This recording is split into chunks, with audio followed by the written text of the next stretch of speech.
So today we're going to dive into a groundbreaking idea from Stanford psychologist Carol Dweck. And it's an idea that could completely change how you think about success. And believe it or not, it all started with a really unexpected reaction from a 10-year-old kid. Okay, so picture this. You've got this 10-year-old boy, and he's being given a series of puzzles. They start out pretty easy, but then they get incredibly difficult. And when he hits a wall, one he just can't solve, instead of getting frustrated, he just leans back, grins, and blurts out, "I love a challenge." Meanwhile, another kid struggling with that same tough problem just looks up and says, I was hoping this would be informative. And that's the question, right? Why would any kid love to fail? This completely fascinated the researchers. You see, Carol Dweck always thought that you either cope with failure or you don't. The idea that someone could actually enjoy it, even love it, that was totally new. And that one single observation kicked off decades of research that led to a really powerful discovery. All right, so to really get what's going on here, we've got to go back to that original experiment and see what was happening inside the minds of those kids. The setup itself was actually pretty simple. They brought kids into a school setting and gave them some puzzles. The first few, super easy, to build up their confidence. But then they seriously ramped up the difficulty. The whole point was just to see what would happen when things got tough. And what they found was just, whoa, a completely different way of looking at the world. These kids weren't discouraged by the hard puzzles at all. In their minds, they weren't even failing. For them, the struggle wasn't some sign that they were dumb. It was a sign that they were learning, that their brains were actually growing.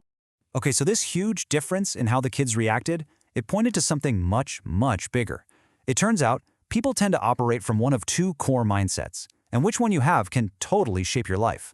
So on one hand, you've got what's called the fixed mindset. This is the belief that your intelligence, your talents, your personality, all that stuff is basically set in stone. You've got a certain amount of it, and that's that. And this creates this constant nagging pressure to prove that you have enough and to avoid any situation that might make you look bad. But then, on the other hand, you have the growth mindset. And this is the belief that your abilities can be built. They can be developed through dedication, through hard work. Now, this doesn't mean that anyone can just magically become Einstein, but it does mean that everyone can get better and smarter through effort and experience. So why waste your time trying to look smart when you could be busy getting smarter? And this is really where the two paths split. If you have a fixed mindset, your main goal is to look smart. So you end up avoiding challenges because, well, you might fail. And effort feels like a sign that you weren't smart enough in the first place. But with a growth mindset, the goal is to get smarter. So challenges aren't threats, they're opportunities, and effort is the tool you use to build mastery. Okay, so this all sounds good in theory, right? But what does it actually look like in the real world? Well, let's take a look at one of the most famous examples of a growth mindset in action. When you think of Michael Jordan, what's the first thing that comes to mind? For most of us, it's natural talent, right? The greatest of all time, just born to do it. But that's a myth. It's just not the whole story. The reality is, his path was just paved with setbacks. He got cut from his high school varsity team. He wasn't recruited by the college he dreamed of playing for. And even when he got to the NBA draft, 2 teams passed him over. When we look back now, we see the legend. But you have to remember, at the time, he was just Michael Jordan, the kid who people thought wasn't quite good enough. After he got cut from that team, he was crushed. He went home, he cried in his room. But what his mom told him next, it was simple, but it changed everything. She told him to go discipline himself. And man, did he take that to heart.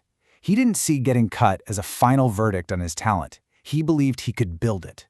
So he started getting up early, practicing for hours every single morning before school.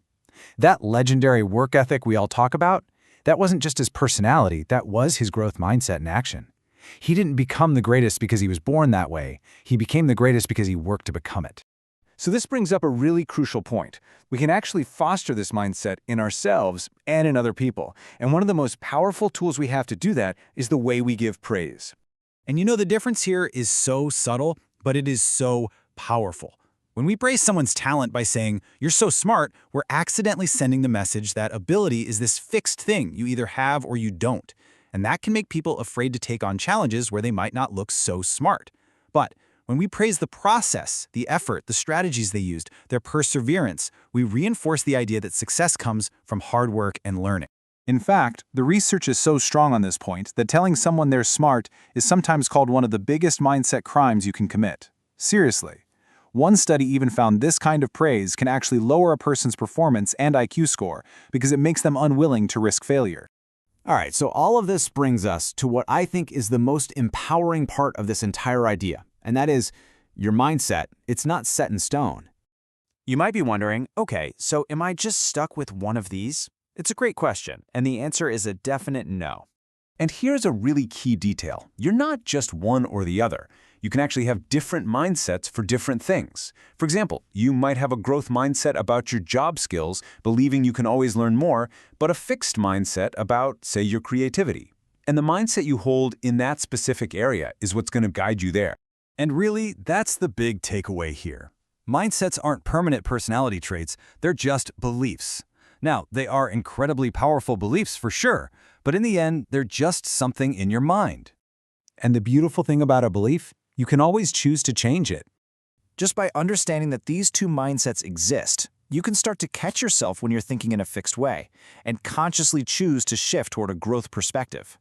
So I'll leave you with this question. Now that you know this is a choice, what are you going to choose to believe about yourself?